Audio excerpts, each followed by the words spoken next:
اپنے مسلمان بھائیوں کے لیے فراخ دلی کا مظاہرہ کرتے ہوئے جہاں پر بھی کیمپ لگے ہوئے ہیں لوگ تعاون کے لیے آواز دے رہے ہیں، آپ سب سے پہلے ان لوگوں پر دیکھیں کہ یہ قابل اعتماد ہیں،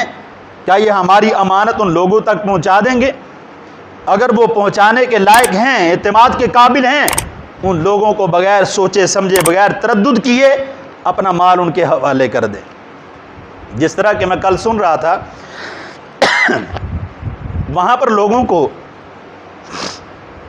بہت زیادہ دوائیوں کی ضرورت پیش آ رہی ہے، اور الحمدللہ میں نے یہ بھی چونکہ روزانہ کی صورت میں یہ چیزیں سامنے آ رہی ہیں، دیکھا ہے کہ جن لوگوں کو اللہ تعالیٰ نے توفیق عطا فرمائی، ابھی کل ہی پوری گاڑی جو کوسٹر ہے وہ برکت ڈاکٹرز کی، اس کے اندر لیڈیز ڈاکٹر اور جینٹس ڈاکٹر دونوں موجود تھے، تحریک لبیک پاکستان کی طرف سے وہ اس علاقہ کی طرف روانہ ہوئے، فری میڈیکل کیمپ لگائے گئے، اور بہت سی تحریکیں جو ہیں یہاں پر اس وقت موجود ہیں جو بے تحاشا راشن وہاں پر پہنچا رہی ہیں، لوگوں کے لیے بستر مہیا کر رہی ہیں۔ ہمارے پاس بستر موجود ہوں، کچھ لوگ ایسا بھی کرتے ہیں اپنے گھروں کے اندر جو بستر ناقابل استعمال ہوں وہ دیتے ہیں، نہیں، بستر وہ دو جو تمہیں پسند ہو، جو تمہارے گھر کے اندر اچھا ہو، پھٹے پرانے کپڑے نہیں، صاف ستھرے کپڑے پہنچائیں۔ ان لوگوں کے لیے اگر راشن دینا چاہتے ہیں اچھا راشن لے کر بھیجیں،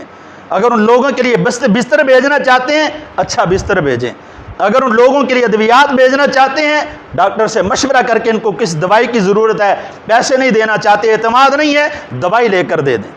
اگر پیسے بھیجنا چاہتے ہیں تو پیسے بھیجیں، جتنی اللہ نے توفیق عطا فرمائی ہے اس کار خیر کے اندر آج حصہ ڈالیں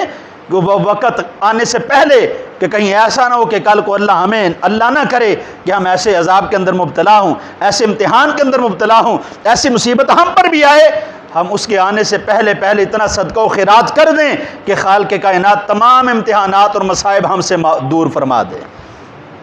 ایسی صورت اختیار کریں، اپنے مسلمان بھائیوں کے دست و بازو بنیں